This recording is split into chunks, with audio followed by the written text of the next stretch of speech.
तो फ्रेंड्स, आज हमारा कंप्यूटर हार्डवेयर का एक और नया वीडियो है। मैंने पिछले बार बहुत कुछ समझा दिया था कंप्यूटर के पार्ट्स के अंदर। ओके, कंप्यूटर हार्डवेयर का ये पार्ट्स ये सीरीज चल रही है यहाँ पर। तो कंप्यूटर का पूरा नेम मैंने आपको समझा दिया था। कंप्यूटर का बेसिक जो शुरुआती लैंग्वेज होता है मतलब शुरुआत का इंफॉर्मेशन, कितने टाइप के कंप्यूटर्स होते हैं, कौन कौन से कंप्यूटर होते हैं, कहाँ पर यूज़ होते हैं, यहाँ पर ये सब कुछ मैंने आपको बता दिया था। तो अलग अलग कंपनीज के अंदर मैंने आपको समझाया था, प्लस मैंने आपको डिफरेंट डिफरेंट टाइप के जो मैंने आपको समझाया था। हमारा जो वीडियो चल रहा है यहाँ पर वो अलग अलग तरह का यहाँ पर मैंने आपको समझाया था कि कंप्यूटर हार्डवेयर के मदरबोर्ड के बारे में पढ़ रहे हैं यहाँ पर, और उसके अंदर पोर्ट के बारे में हम पढ़ रहे हैं यहाँ पर। तो पोर्ट यूएसबी पोर्ट समझा दिया था, प्लस मैंने आपको ये भी समझा दिया पहले यूएसबी कितने टाइप्स के होते हैं, कौन कौन से यूएसबी होते हैं यहाँ पर। आपको ये भी बता दिया था कि अलग डिफरेंट डिफरेंट टाइप्स के जो यूएसबी सिस्टम और उसके टेक्निक बता दिए थे। प्लस आपको ये भी समझा दिया था कि अलग अलग जो इंटेल कंपनी के साथ अलग अलग यूएसबी 3.0, यूएसबी 3.1, 3.2 ये सब कुछ बता दिया। उसके बाद यूएसबी 4 समझाया था, यूएसबी 4 कितने टाइप का होता है। तो अभी तो जो वीडियो हम जो कंटिन्यू कर रहे हैं यहाँ पर, हम वो पैरेलल पोर्ट के बारे में हम कंटिन्यू कर रहे हैं यहाँ पर। ओके, तो पैरेलल पोर्ट के अंदर बहुत कुछ मैंने आपको समझा दिया था, कंसेंट्रोनिक प्रिंटर और वगैरह। यहाँ पर पैरेलल पोर्ट किस तरह से यूज़ होता है, यहाँ पर का कम्युनिकेशन किस तरह से होता है। यहाँ पर मैन्युफैक्चर में बताया था कि पैरेलल पोर्ट के अंदर को डिफरेंट डिफरेंट टाइप की जो कनेक्टिविटी होती है। यहाँ पर बताया था कि पैरेलल पोर्ट के अंदर कौन कौन से पिन कौन कौन से काम करती है। प्लस ये आपको ये भी समझाया था कि सेंट्रोनिक कंपनी और भी बहुत सारी अलग कंपनी ने बहुत ही चेंजिंग किए थे प्रिंटर के अंदर, प्लस प्रोटोकॉल के अंदर भी। तो आज हमारा जो वीडियो है वो इम्पोर्टेंट वीडियो है आईबीएम कंपनी के बारे में। तो आईबीएम कंपनी ने पैरेलल पोर्ट के अंदर क्या चेंजेस किए थे, और ये बहुत ही समझने का इम्पोर्टेंट एक पार्ट है पैरेलल पोर्ट के अंदर। तो ये सभी वीडियो पार्ट वाइज मेरी होती है। यहाँ पर मैंने कंप्यूटर हार्डवेयर के बारे में बहुत कुछ मैं समझा दिया था आपको। तो चलिए हम वीडियो को स्टार्ट करते हैं।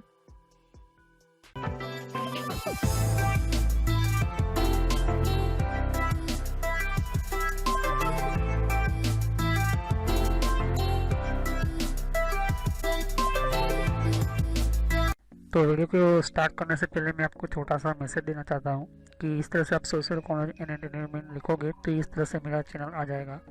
इस पर क्लिक करने से आप मेरे चैनल के ऊपर पहुँच जाओगे। अगर आप मोबाइल यूज़ करते हो, यूट्यूब पर आप लिखोगे तो आपको इस तरह से लिखना है। और बहुत मेरे प्लेलिस्ट के अंदर मैंने अलग अलग कोर्सेज बना कर रखे हुए हैं। तो आपको बेसिक नॉलेज पहले स्टार्ट कीजिए, उसके बाद ही ये अलग अलग डिफरेंट कोर्सेज को ज्वाइन कीजिए। तो मेरी सभी वीडियो पार्ट वाइज होती है यहाँ पर। सोशल कॉलेज एंटरटेनमेंट चैनल, ये जो चैनल है मेरा, ये आपको फ्री में और एडवांस लेवल पर सिखाने के लिए बहुत आपको हेल्पफुल रहेगा। और कोई भी प्रॉब्लम है तो आप मुझे कमेंट कर सकते हैं यहाँ पर।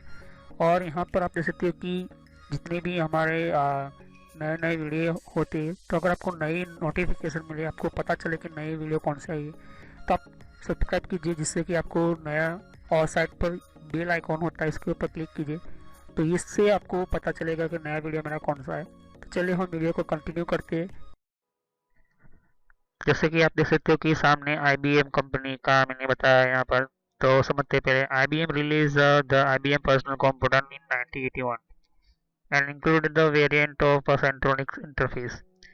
So IBM कंपनी ने अपना पहला पर्सनल कंप्यूटर, जो आज के टाइम के अंदर हम डेस्कटॉप या लैपटॉप देखते हैं, तो जो शुरुआत हुई थी पर्सनल कंप्यूटर को वो 1981 के अंदर ही स्टार्ट हो चुका था, 1981 के अंदर। और इसके अंदर इंक्लूड किया था वेरिएंट सेंट्रोनिक इंटरफेस को, और only IBM logo printer rebranded from spawn. तो यहाँ पर could be used with the IBM PC। तो IBM कंपनी का जो आप कंप्यूटर यूज़ करते तो IBM कंपनी का लोगो का प्रिंटर ही आप यूज़ कर सकते थे उस टाइम के अंदर IBM PC के अंदर। और ये बहुत ही रीब्रांडेड किया था स्पॉन कंपनी मतलब स्पॉन के थ्रू। तो आपके सामने IBM कंपनी का आप देख सकते हो कि कंपनी है यहाँ पर, और ये बहुत ही पुरानी टाइम की टेक्नोलॉजी की ऊपर से ही काम करती है ये पर। तो IBM standardized parallel cable with a D2 DB225F connector on the PC side on and the 36-pin centric connector on the printer side। तो यहाँ पर IBM कंपनी ने पैरेलल पोर्ट को कनेक्ट करने के पैरेलल केबल के साथ साथ एक कनेक्टर भी बनाया गया है यहाँ पर, 36 सेंट्रिक कनेक्टर, जो प्रिंटर के साथ भी एंटर होता था। Vendor soon released printer compatible with both standard centronic and the IBM implementation। तो इसको इस तरह से बनाया गया था कंपेटेबल कि सेंट्रोनिक कंपनी जो थी, स्टैंडर्ड सेंट्रोनिक कंपनी, वो प्रिंटर भी बनाती थी और IBM कंपनी ने भी इम्प्लीमेंटेशन करना शुरू कर दिया था। तो IBM कंपनी के सामने आप देख सकते हो कि मैंने एक ग्राउंड किया हुआ है यहाँ पर, ये पैरेलल पोर्ट है। ओके, ये पैरेलल पोर्ट है और इसके बाद ही सीरियल पोर्ट आया। यहाँ पर आपके सामने देख सकते हो सीरियल पोर्ट है यहाँ पर। तो पैरेलल पोर्ट में आपको 25 पिन, आप गिनोगे 25 पिन आपको मिलेगी, मतलब 25, लेकिन 36 पिन कहाँ से आई? तो ये पहले इससे भी पुराना, इस पोर्ट से भी पुराना पोर्ट पैरेलल पोर्ट था। अभी ये 25 हो गया है यहाँ पर, लेकिन उससे भी पुराना। तो ये पैरेलल पोर्ट एग्जैक्टली मैंने कहा कि प्रिंटर के लिए खास यूज होता था यहाँ पर। तो ज़्यादातर उस टाइम के अंदर 1987 के अंदर ही the original IBM parallel printer adapter for the IBM PC 1981 was designed to the support limited bidirectionally। So IBM company जो पैरेलल प्रिंटर बनाया था, उसका एडेप्टर जो बनाया था, मतलब इसको पिन के अंदर कनेक्ट करने को बनाया गया था, वो 1981 में ही बना दिया था। लेकिन जो सपोर्ट की बात की तो वो लिमिटेड सपोर्ट करता था, with 8 lines of data output and 4 lines data input. तो वो सिर्फ 8 लाइन ही यहाँ पर प्रिंट करता था और 4 लाइन डेटा इनपुट ही लेता था यहाँ पर। तो ये बहुत ही कुछ इसको सुधारने की ज़रूरत थी। तो ये बहुत ही अलग अलग तरह की यहाँ पर सेटअप होती थी। यहाँ पर देख सकते हो कि सामने एक ये पुराना 1981 का ये प्रिंटर आपको सामने है। तो कोई भी आपके सामने प्रिंटर आज के टाइम के अंदर आप देखोगे कि बहुत सारे अलग प्रिंटर हैं। डॉट मैट्रिक्स प्रिंटर है, आपको लेज़र प्रिंटर मिल जाएगा, आपको ग्राफिकल प्रिंटर मिल जाएगा, डॉट मैट्रिक्स प्रिंटर मिलेगा, इंजेक्टर प्रिंटर मिलेगा, बहुत सारे अलग प्रिंटर मिलेंगे। लेकिन उससे भी पहले शुरुआत जो हुई थी 1981 के अंदर डिज़ाइन किया गया था ये प्रिंटर। तब ये बहुत ही कॉम्प्लिकेटेड, मतलब उसका सिस्टम ही ऐसा कॉम्प्लेक्स था, मतलब उसको किस तरह से चलाना है, चलता है तो उसको कंट्रोल किस तरह से होगा, डेटा का प्रिंट आउट किससे निकलेगा। आज के टाइम के अंदर हम तो जैसे ही प्रिंट निकालते हैं ऊपर पूरा फटाफट स्टार्ट हो जाता है यहाँ पर। तो इसका मतलब क्या होता है कि उसके अंदर पहले से ही यहाँ पर आपको instruction, protocols, transfer data plus उसका जो रीडिंग, राइटिंग और हेडर जो होता है उसका मैकेनिज्म बहुत ही बेहतर बनाया गया है। लेकिन पुराने टाइम के अंदर जो इस तरह के आपको PC देखोगे, इस तरह से कंप्यूटर के देखो, कंप्यूटर से कनेक्ट किए हुए यहाँ पर प्रिंटर देखोगे तो 8 लाइन ही वो सपोर्ट करता था, क्योंकि ये लिमिटेड था 1981 के अंदर IBM PC के अंदर। तो जैसे कि आप देख सकते हो कि उसके बाद कुछ इस तरह का प्रिंटर आपको मिलेगा, लेकिन इसके अंदर भी थोड़ी सी प्रॉब्लम होती थी। This allow the port to use the other purpose. तो ये जो अलाउ होता था पोर्ट कुछ और अदर पर्पस के लिए भी एंटर होता था पैरेलल पोर्ट के अंदर, not just output to a printer. Printer के लिए भी अकेला ये पोर्ट नहीं यूज होता था। Okay, so this was accomplished by allowing the data lines to be written to by device on either end of the cable। तो एक तरफ से डेटा कंप्यूटर से जाता था, दूसरी तरफ उसको डेटा उस डिवाइस को मिलता था। जैसे कि मुझे प्रिंटर के एक जगह पर उस पिन को एंटर करना पड़ेगा और दूसरी जगह पर मुझे कंप्यूटर को पिन को एंटर करना पड़ेगा उस केबल के through. Okay, so which require the port the host to be directionally. So this is a very important understand about ये जो पोर्ट जो है वो इस तरह का क्रिएट किया गया था उस टाइम के अंदर, क्योंकि उसकी रिक्वायरमेंट, उसकी ज़रूरत जो होती थी वो डायरेक्शनल की तो होती थी यहाँ पर। This feature so little use, ये फीचर जो होते थे बहुत ही कम यूज़ होता था यहाँ पर, क्योंकि इसके अंदर रिमूव लेटर करने का, रिवीजन करने का ये कोई फैसिलिटी नहीं होती थी यहाँ पर। तो एक बार अगर आपने प्रिंटर को प्रिंटिंग करने का दे दिया या तो फिर आपने सेटअप किया तो भी प्रॉब्लम होती थी यहाँ पर, क्योंकि कुछ ऐसे डेटास वगैरह जो होती थी यहाँ पर डिवाइसेस और बाइनरी सिस्टम के ASCII कोड के बाद। तो जब यह बहुत साल के बाद 1987 के अंदर IBM ने 1987 के अंदर री इंट्रोड्यूस किया, बेहतर बनाकर पीसी को,